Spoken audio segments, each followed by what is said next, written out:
नमस्ते प्रणाम और सबके हमरा तरफ से प्यार भरा नमस्कार बा। आशीर्वाद की प्रतीक्षा रही।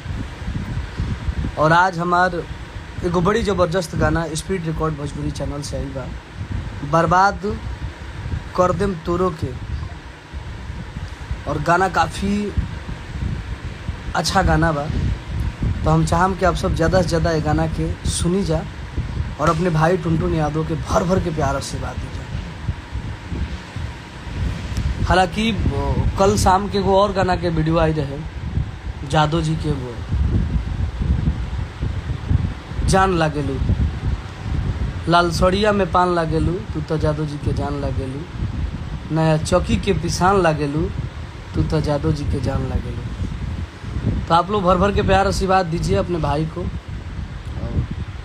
ये ट्यून पर तो माहौले कुछ अलग हो गई बा, जे भी गावो तो अगर गाना बाजता, तो आप सब भी गाई जा और भर भर के प्यार आशीर्वाद ली जा जनता से। बहुत सारे आर्टिस्ट का गाना आया हुआ है, हमरो गाना आप सबके प्यार आशीर्वाद से ठीक है चलता।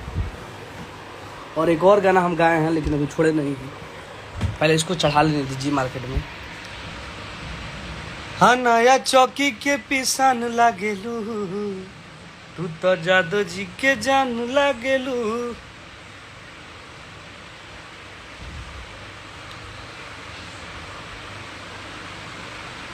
और ज़्यादा से ज़्यादा आप सब रील बनाई जा। और एक छठ के भी गाना आगुल भैया, बड़ी ज़बरदस्त, लड़कों से बेसी बम फोड़तिया, एगो दूगो नहीं हरदम फोड़तिया। काफ़ी ज़बरदस्त गाना बा और ट्रैक से कम हमारे 15 गाना बाजल बा। तो उम्मीद बा कि आप सब प्यार देम जा।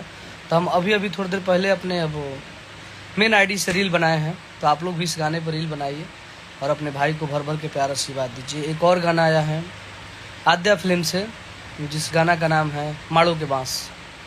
वो भी गाना ज़बरदस्त गाना है, शर्ट सॉन्ग गाना है। और उसके पहले उस चैनल पे गाना आया था जौना रानी पर गुमान कर तारे बेटा, ओह रानी पर आज को के छोड़ ले बनी। काफ़ी ज़बरदस्त गाना बा और ये गाना के आप सब भरपूर प्यार आशीर्वाद देते नहीं जा। तो ऐसे ही आप सब प्यार आशीर्वाद देते रही जा। और भी जितना गाना होता वो गाना के सुनी जा।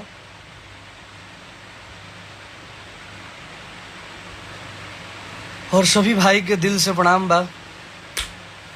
और बहुत सारा गाना ट्रेंडिंग में बढ़ू। एक और गाना हमारा 3-4 साल पहले के गाना है, बड़ी जबरदस्त बाजता।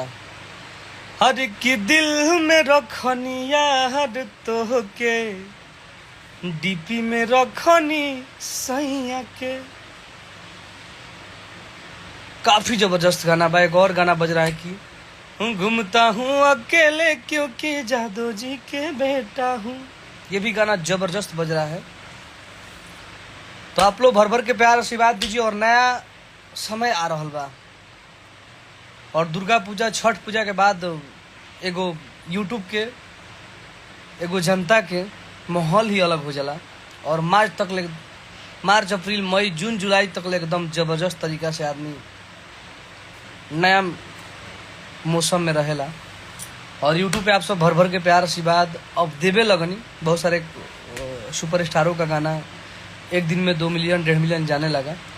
तो आप सबसे आग्रह बा कि आप सब ज़्यादा से ज़्यादा यूट्यूब पे गाना सुनी जा और अपने भोजपुरी के सारे कलाकारों को प्यार आशीर्वाद दीजिए। हजौना रानी पगुमान करो तारे बेटा, ओह रानी पराज के छोड़ले बानी। और देखिए हमारे संजय भैया भी मुझे देख रहे हैं,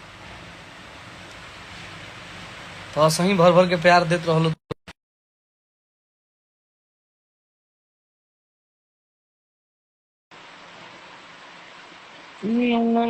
पगुमान करो तारे बेटा,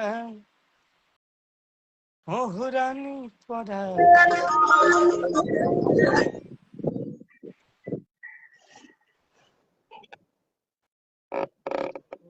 क्या होता?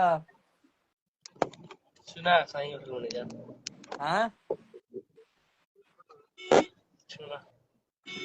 अच्छा चलो तब ठीक बा, लाइफ में काहे के जुड़ गला है।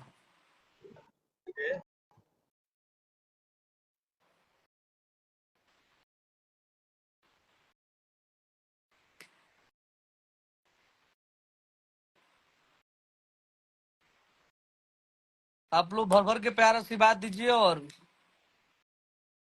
भोजपुरी के माहौल गरम बा, एमे आप सब इंजॉय करी जा।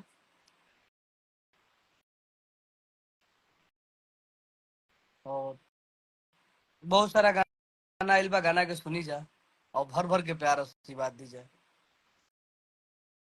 Love you, bye by.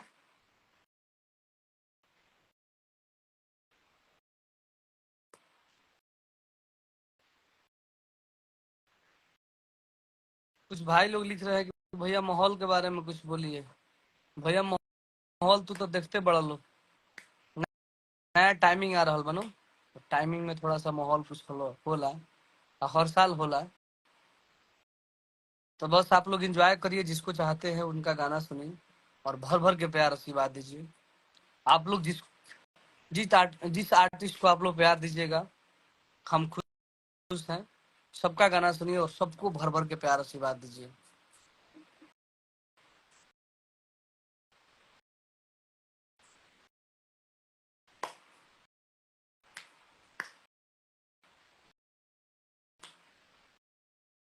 हर की माहौल जवन बदलियो के दुनिया से उठा दे। ये भी गाना मेरा काफी जबरदस्त बज रहा है, और रील से लेके यूट्यूब तक। तो तू लोग सही भर भर के प्यार दलो, और तारा लोग के मोहब्बत हो।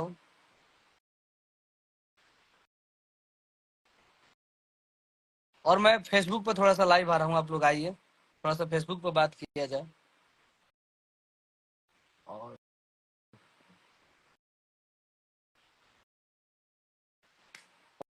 और गाना के आप सब ज्यादा से ज्यादा सुनी जाए।